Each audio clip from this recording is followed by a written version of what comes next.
everyone, Melanie Muenchinger here, illustrator for Gina K Designs. Today I have two new projects for you actually with my newest set from Gina K Designs, Holiday Frame, which is now back in stock. So I made these a couple weeks ago, but I've been waiting for the set to come back so that I could show it to you. Doing a little paper piecing here along with some accents that I'm doing with the Zig Clean Color markers. So these are really fun for ornament cards and a great way to use up your pattern paper. I'm going to show you some other examples of how you can do this without the bow, but I really think the hand-drawn elements provide a really nice, unique, and personal twist to these cards. The products that you're going to need for today's card, you're going to need that holiday frame set and a large block or a Misty or Cuddle Block plate for stamping it. You're going to need some smaller blocks for those smaller images. The two large greetings here I have are from Claire Brennan's Noel set. Beautiful set. I'm using some pattern paper that you can get in the new Gina K Home for the Holidays Stamp TV kit, or you can purchase this package separately. So I'll give you some tips about how I selected the pattern from this kit in just a second, or from that pack, excuse me. The cardstock that I'm using today to make these two cards, you're just going to use one sheet of 8.5 by 11. You're going to score that at 5.5 inches and then cut it at 4.25 inches the long way, and then fold them up and you'll have two cards. You're going to use a silver scrap for that ornament topper. I've got just a black, Tuxedo Black Memento pad for doing our stamping. Just a couple little tools that we've got today. I've got some scissors and a craft knife for cutting out that ornament. You might also want to have a white gel pen on hand and a pencil. The markers that I'm using from the Zig Clean Color 60 assortment, I have got the wine red and the Carmine red. You really only need one color red for this particular card because layering over and over again on that heavy base weight white cardstock will make it darker, but I really like to have two shades when I've already got the markers handy. And then you might want to have just some scratch paper, and then I have got a craft mat for when I use my craft knife.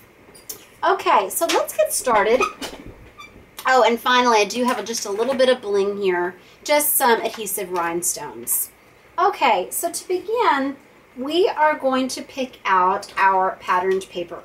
So I love to go through these different assortments. They're all coordinating colors that look beautiful with each other and also coordinate with our Gina K Pure Luxury ink and cardstocks. So there are so many different ways to piece this frame, the different sections. I really love just stamping directly onto it though, and then do what I call faux paper piecing, which is when I color in these borders with markers or add accents. So I'm not going to color the borders in today, but you could do that, and that's going to make it look like you have different pattern pieces. You can find that in some of my other videos with my other frame sets. But because I'm going to be stamping a greeting onto this one, I want to use something that is mainly monochromatic and that doesn't have a very busy print as far as a lot of different colors. So the best patterns that I found in this pack for that look are going to be this green and then that bluish sweater pattern. I should have one more piece in here, right here, okay? And I really liked it with the pattern of the sweater going across.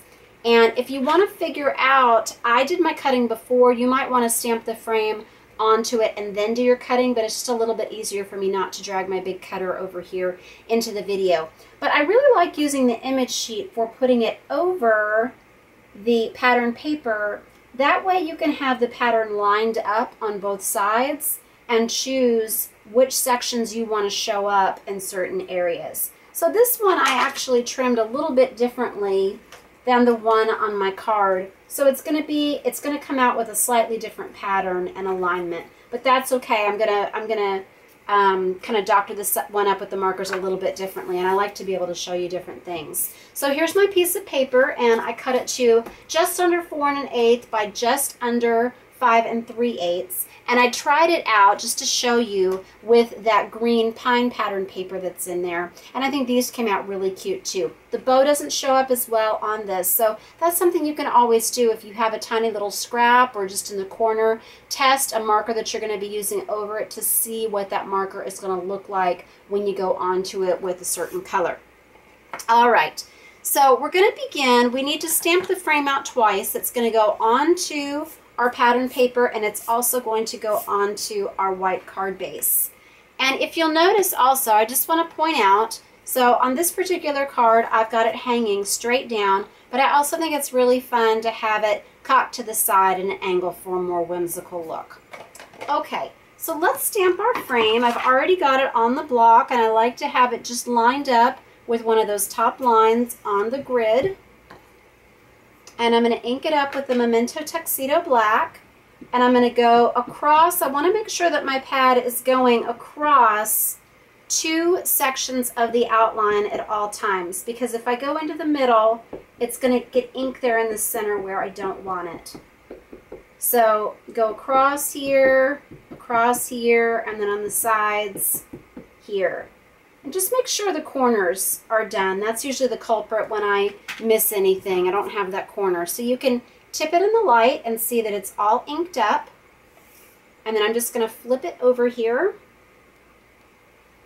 And I'm not measuring anything. I'm just looking to see that it's in the center of that paper, that I can see approximately the same amount of that pattern on all 4 sides. Drop it down, press all over, and then lift it away. And it's going to stick a little bit, so I'm just going to carefully take that off. I like to have some scratch paper on hand for when I am using the Gina K pattern papers, because it does have a shiny surface. I love the beautiful gloss on it, but some of the inks take a little while to dry. So I really like to use scratch paper as a blotter.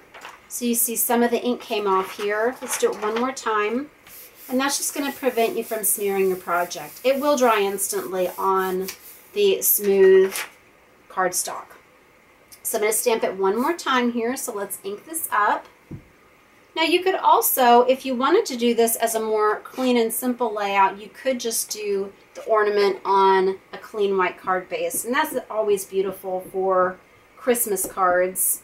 But since I have the frame anyway, I want to go ahead and use it. And I just love the structure that it provides to the sketch, even if you're not really embellishing or paper piecing those other sections. All right. So do it one more time here. Flip it over. And I'm going to wait to fold it until after I've done my stamping, always with these frames, so that it doesn't pop up.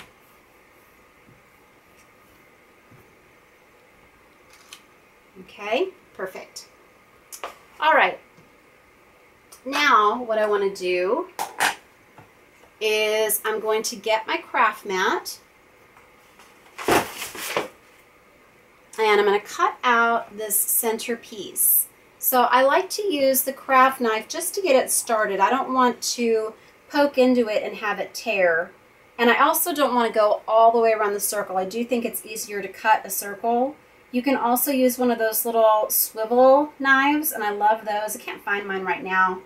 But I'm just cutting into it enough to get it started so that I can poke my little cutter bee scissors in there. And I'm going a little slower today just for the video so that you can see, but I always have people comment to me when they're watching me cut things, maybe not necessarily in a video, because I'm trying to go slower usually while I talk, and so you can see all the details.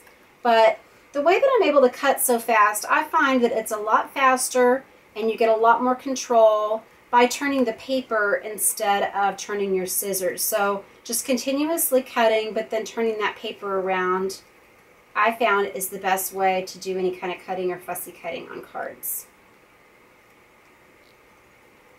Okay. All right, so now we've got our 2 pieces for our 2 ornament cards. So I'm going to go ahead and I'm going to stamp the Noel onto the patterned piece.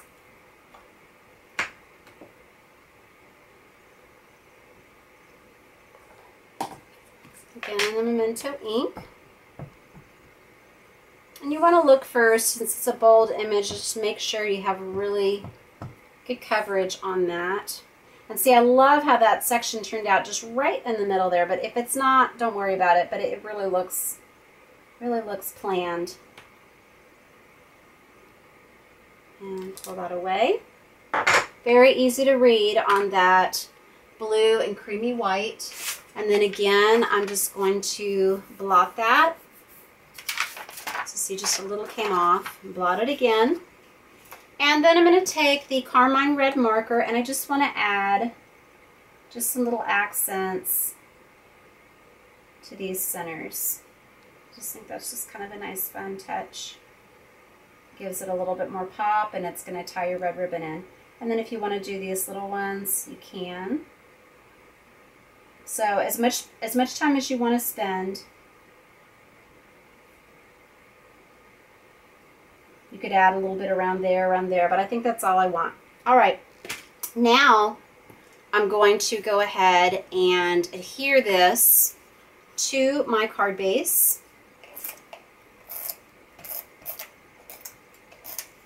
And then I will stamp my greeting inside of it. Okay, I just love that pattern. Okay, so on this one, I am going to use the 'Tis the Season to Be Jolly.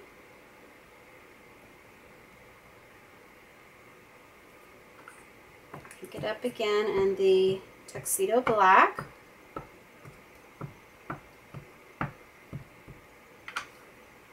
Okay, that's going to go right in the center. All right, looks so pretty just like that. Okay, now let's go ahead and stamp out those little ornament toppers. Okay, so I'm just using, this is just a strip from another piece that I had to cut for Matt. So I saved these pieces because there's always times when you can use these little strips or to use them as a border on cards. Okay, and I'm going to blot that because the metallic papers have that a glossy finish also, so you'll see a lot of it came off there. And then I'm going to do it just one more time.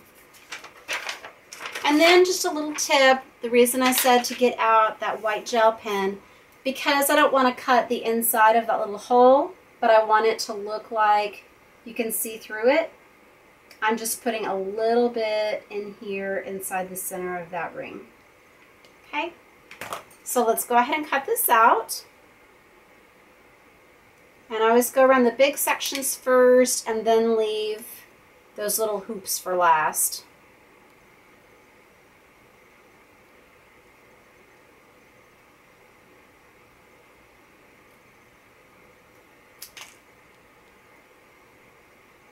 So you see how I'm turning the paper to make it fit that outline.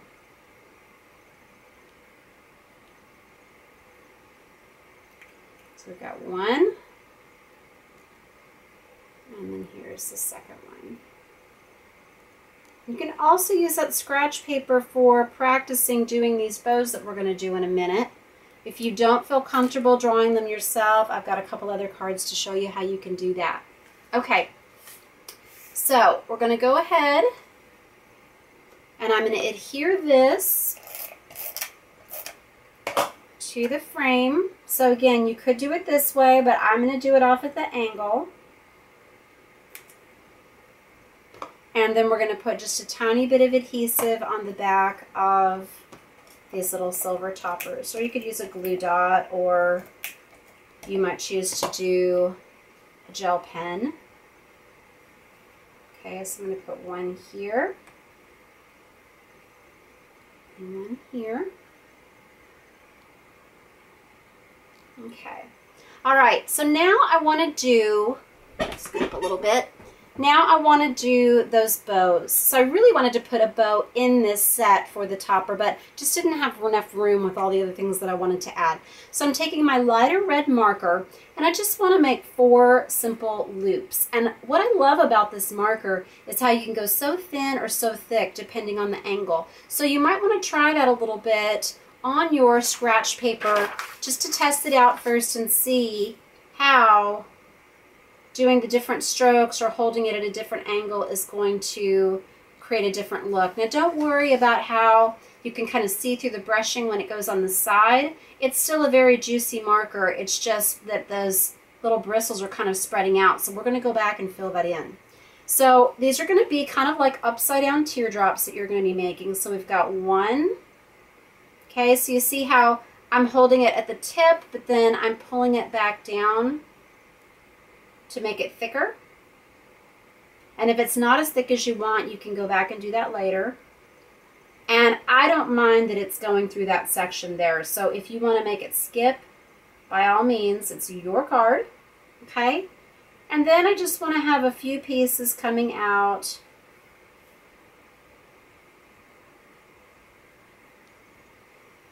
Like that. And I didn't use them today, but you can bet I'm probably going to go back and add some of those Nuvo drops that I love. So then we're going to go back in, and any sections that aren't smooth, you're just going to use the very tip of your marker to fill it out. You can thicken them up. I like to have it on ribbon though, where you see thick and thin places, because that's where it's turning, so you're twisting and seeing that edge, and then you're seeing the flat side. So that's the look that I'm going for with this. And again, if you want to sketch it out with pencil, you can. But I want y'all to be comfortable sometimes adding your own little accents to cards. It's just a really nice personal touch. You have all those markers and pencils, so I want you to use them. Now I'm going to go back in with that darker red, and I'm going to put this on the underside and on the inside of the bows, the loops, and where it's away from the light and underneath the ribbon. So I'm just adding just some different darker sections just for a little bit more variety. And if you want to tie that in, you could put a little bit of this darker red in here as well. Okay, now I'm going to go ahead and just do it on here, and it's going to look a little bit different because you're going over this pattern. For this one, I just decided, since you have all this pattern here, that it didn't really need those trailing bows.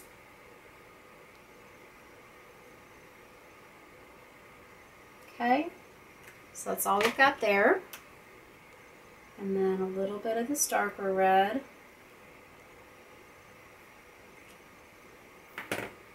And then I'm going to take this bling here, and I'm going to create just a little line going straight up from the top of that bow to the edge of the border. And then just tear it off. And that's it. And then I'm going to add just a few little accents here. So I think, because I don't have these three little pieces at the bottom here, I'm going to put some out on the side here, and this is going to look like I've got a different pattern going on these edge pieces. So I'm put in some here and here.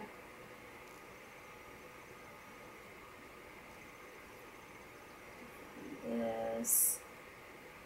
So it's just fun to just play around with it and make it your own.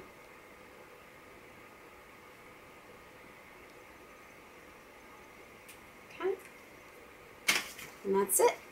You fold up your cards. And oh, one last thing I did do, I really like, let me flatten this back out. I really like adding just a little bit of shadow. I thought it would be nice just to give this beautiful bold greetings a little bit more pop. So I'm taking the lighter red, the Carmine red, and I'm just going to the left on just the larger words. I'm not going to try to shade those little skinny ones. So I'm going off to the left each time, just tracing around the edge. It doesn't have to be perfect. But it's just tying in your hand-drawn elements, and it's just adding more color to the card. So this is another way that you can accent them. Also, if you wanted, you could ink up just these two words with a red pad or with a red marker direct to stamp, and then just shift the stamp to the left and stamp over your black stamped sentiment. So that's another way to do that. I hope you enjoyed this project today and see that there's some different fun touches that you can add with your markers, and you'll get out your pattern papers and experiment with this holiday frame. Let me show you two other examples that I have here. If you don't want to color on that bow, like I said that I had, this is one that I showed in our blog hub. Very simple. For this one, I just did this on craft cardstock, and I accented it with the music background stamp, and it fits perfectly into that frame. So here I just used a little bit of bling and then drew on my line with just some white dots from that big white pen. So no bow necessary. I love the way that turned out. Or you can use a real bow or baker's twine. So here I just tied a little double bow and then put it on with a glue dot. Very clean and simple designs as well. Please visit my blog, Hands, Head, and Heart, for more ideas and inspiration using all of my stamp sets from Gina K Designs, and visit us at Gina K Designs and Stamp TV. Thanks for watching today. God bless.